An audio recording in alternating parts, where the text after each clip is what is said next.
All right, Congressman Mike Waltz, Republican from the state of Florida, joins me now. Congressman, let's get a little testy here. Former President Trump did well in the primaries.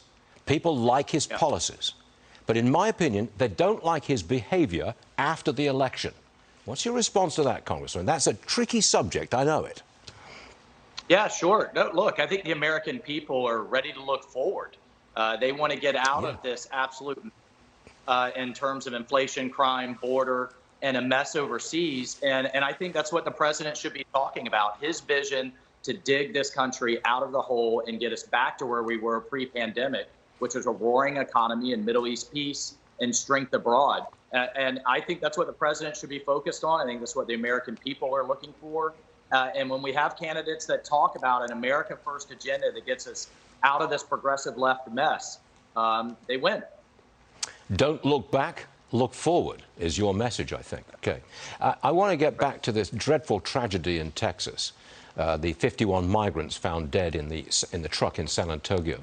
3 people are in custody there.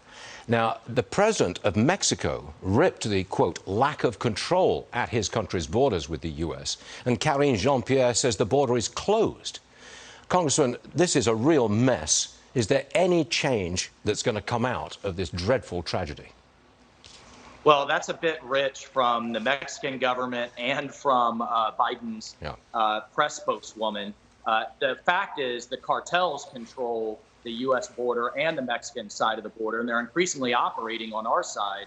So, as you know, I've called for military action against these cartels that are armed to the teeth, that are taking on the Mexican army. They're making tens of millions of dollars a week on human smuggling, including this absolute tragedy. And they're pumping fentanyl, Chinese-made fentanyl, throughout our country, killing our people and destabilizing a number of states and inner cities. So this is an absolute dereliction of duty on Biden's part, on Mayorkas' part, and they should be ashamed of themselves, and they should be ashamed of themselves for lying to the American people. Not only the deaths from fentanyl, the deaths from human migration and smuggling, the sexual assaults that are happening to young girls, the people that are coming from over 100 countries, including now some from Afghanistan, Taliban-controlled Afghanistan. This is an absolute crisis, and enough is enough. And we're seeing in polling, Stu, the American people have had it as well. It's right up there with the economy in terms of what they care about and what they're upset about. If the Republicans take control of the House and/or the Senate in November, somebody's going to be held accountable for this.